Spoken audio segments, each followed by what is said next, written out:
Parker, McGregor, Dalton, Anderson, and Morrison.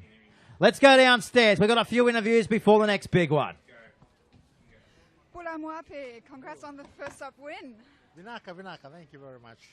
It was kind of a tough match for us. It was the first match of the tournament, and first games are always tough games. You're a great partner of the Central Coast Sevens with Hideaway. Yes, we are very proud to be. So you expect that the team from Avoca, they're up against it here, Peter. The Sevens tournament outside the World Series, and we're very happy. We're very happy to be partners with Central Coast. Vinaka, good luck. Thank you. Yeah, back here to the live action, as you mentioned there, Gareth. Yeah, you'd expect them to be up against it. Earlier today, the Pearls came through with an early victory over the Wasps, so we could see a few tries in this one. Yes, certainly, and looks like they're not holding back here, the Aussie Pearls girls. They've got their full-strength side out there. Kaslik, she's out there. And here she is with the ball here, turning it on the inside, looking directly there for Tanagato as they go wide. And it's Anderson caught on the sideline. And here's Tanagato again, going for Kaslik. Kaslik turns it back. Oh, the wraparound by Kaslik, creating a bit of space. And now Chloe Dalton with the error there. Uncharacteristic like, but gee, it's warming up for a big score here, isn't it, Peter? Yeah, there's the bench looking on. And the coach, of course, Tim Walsh. Tim Walsh, there he is. An absolute legend in Australian Sevens. Bringing home the gold, the world title. What can't he do? And, of course, he wouldn't be there without the excellence of this Aussie Pearls girls side. A job a lot of men would probably want here in the game of rugby. As we see now, Avoca beats the rugby club. They're going to throw it around and lose it in the one move. Comes back then out of the Australians, and now here's a chance. Oh, the ball's got out the back there of CS Latia. And she's going to throw it out the back. It comes back now to Kaslik. She takes them on, Kaslik, inside the 22. 5 metres in from that eastern touchline. Here's a penalty, Gareth, to the Pearls. Well, they take the ball, and here they come. They're spread very wide, and they're going to go all the way out to the touchline, coast to coast, as they say. And there's a bit of space out wide, and we know she's very quick, Parker. Parker trying to get around. Oh, almost keeps her foot in. No, she doesn't. The flag goes up. If you ever want a replay, we're about to get one. This was tiptoeing touchline at its absolute finest. Unfortunately, the touch judge out here has seen a toenail on the chalk. I don't know if we were able to pick it up, but we'll try it here. Let's just slow it down here, frame by frame. Keep an eye on the toenail there. Well, there it is right there. Great stuff by our producers here in the truck. Yes, certainly is. The OB truck out the back, working overtime, Peter. Took us a while to get the truck in here through the hills and stuff, but that truck is in its pure finest. Ever been in an OB truck? You've been in ours, of course. They don't come much better than that. It is sensational. I don't believe in the overuse of technology, Peter. And there's as we see the Joe Bishop stand. Well, that's technology. That old stand over there does the job. He invented OB trucks, Joe Bishop. Well, that's 10 years old now, wasn't he? You know, it was officially opened. Yeah, as it says there, the 2nd of July, 10 years ago. Oh, what a day it was too. Big carnival here that day. I remember being here. They love the carnivals here, and especially none better than the CC7S. Oh, Avoca playing off their own line. Look at this. They're here to play the local side. Let's see if they can go at them. They've got to keep up that stamina, but so far they're bamboozling the goal. Playing off their own line. This is positive stuff. This is cracking And I'm stuff. sure the coach here, Tim Walsh, he'll be excited by the form shown by this Sevens side. Here's a chance now, though, for the Australians. First try. Dalton's over. There's the try. It was coming. It was brewing. It's brewed. It's 5-0. Well, they chanced their arm, didn't they? The Avoca side looking to play off their own line. And then the Aussie Pearls, their defence was too good. The counter-rucking and the strength in the tackle got them over for their first try. It's taken them 4 minutes, so credit to the Avoca defence. Yeah, exactly. So here's the chance now for the conversion attempt from Dalton from right out on the western touch line. A mammoth task.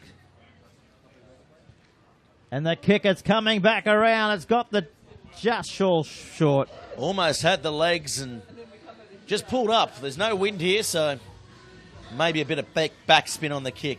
You're the officials on screen there from the Central Coast Sevens taking part in the tournament atmosphere. Great to see. It's a family day out as well. A lot of families here today, which is great to see. The future, the little kids in the grandstand of our game that they love to play in heaven, rugby. So we're back underway with the restart and Avoca.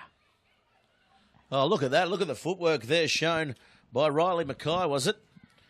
Or Siamo on the far side. A jersey swap just before the match. So just looking around to see what they do here in their best interests as we go down to our sideline camera shot, giving you all the action up close here. The rain, well, it stopped temporarily, but we have got word through from the Bureau that the rain is expected to clear throughout the afternoon and brilliant sunshine expected for finals day tomorrow here at Morrie Breen Oval. So Avoca here throwing it out the back. Who will they tell to go forward? They tell their big number 12 to go forward, and that is Vizza. But unfortunately, she stopped in her tracks just short of halfway. Yeah, just the skill there at the breakdown by these Aussie girls is just really letting the intentions of the Avoca side not be fulfilled to their full potential.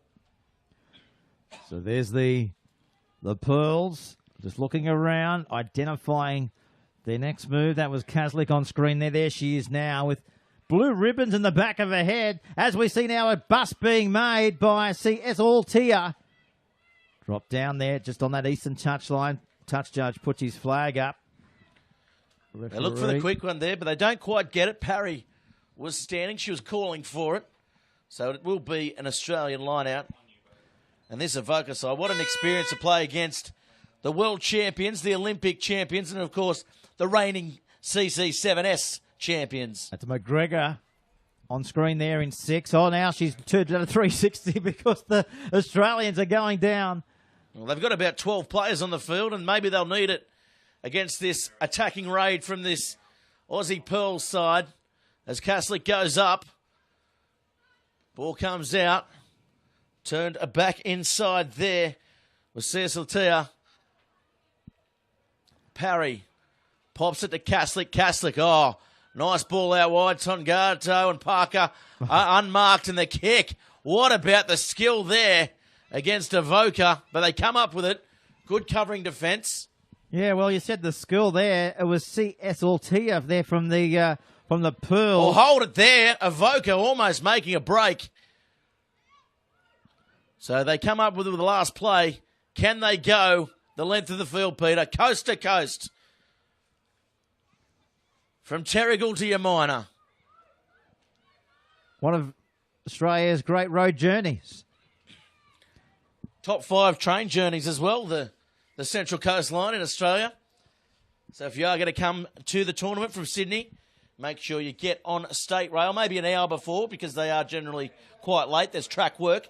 But get up here by way of train because the view is absolutely spectacular, as is this game. 5-0, and Avoca really bringing it to this Australian gold side. Yeah, they really are. And, there's plenty of ways to get up here to the Central Coast. Train's just one of them. We're only an hour and a half away from Sydney, only 50 minutes from Hornsby. So, I guess the Central Coast, they love their own entity, but even Newcastle, you're only 2 hours from Sydney. So one of the best places in Australia to live, that is for sure. And a lot of people have come out from their homes to come here today to support the Central Coast Sevens as they had over many years. Of course, the University of Newcastle located both Central Coast and, of course, Bar TV, employing a lot of those guys from the communication program from the university. We can vouch that if you are thinking of coming to Australia to study, consider Newcastle University because it's one of the great places to study in Australia. And not just at the Callaghan campus, as you said, on the Central Coast. There's also a campus now up at Port Macquarie. There's a new campus being built in Hunter Street for the law facility. Is the Port Macquarie campus the finger painting campus? They do a lot of paint work up there, yeah. The Bachelor of Arts program. Yeah, they love their arts up there. But, you know, I've got to say, the University of Newcastle, especially their media production unit, it's first class. You know, a lot of people in media, they come through Charles Sturt University and those organisations.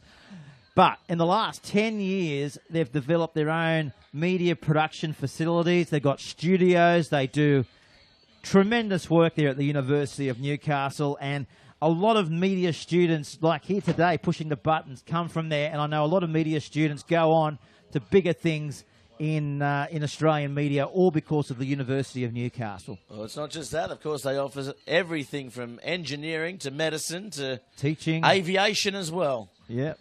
Biology, a scientist. Well, they have the leading breast cancer research program in Australia attached to the Newcastle University as well. So we come now for the second half. Avoca with a kickoff. It's a short one, and it makes the 10 only just. Parry goes up for it and does well, but the ball comes out. It's going to be a penalty to the Australian side. The quick tap is taken. As Kaslik looking to get her hands on the ball, has Parker outside her, turns it back on the inside, and Parker goes without it, but Avoca, look at the defence there by the Avoca side. Visser again, but Kaslik finds a bit of space. Tongato has a one-on-one situation. Oh, goes on the inside. Can't find Kaslik coming around. She consolidates the breakdown.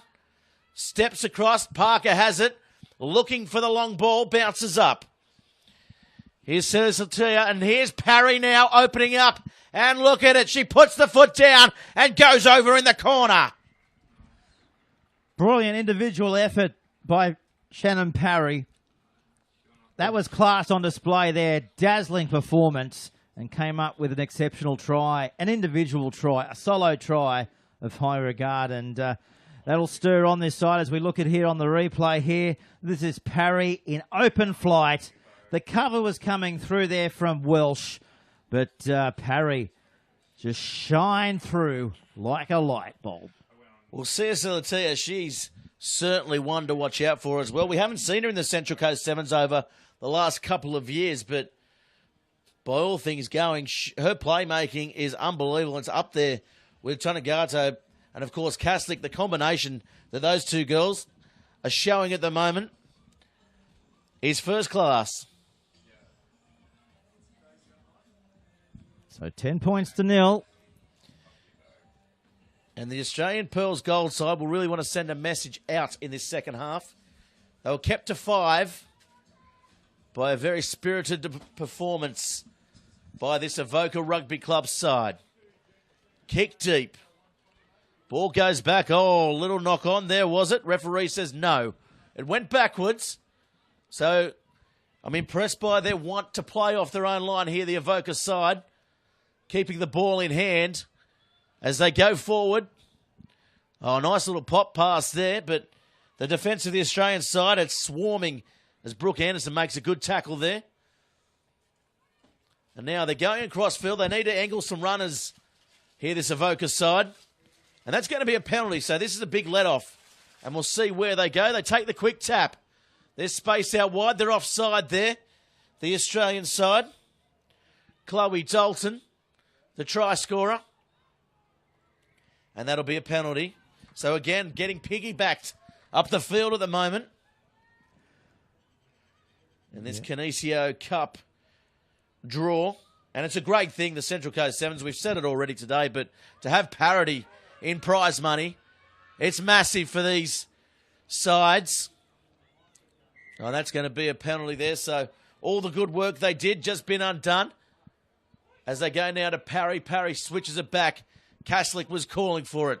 She steps off the right. Oh, goes back to Parry, who runs a good little line back in field and gets them just over the halfway. Here's Parker looking to set up her outside runners.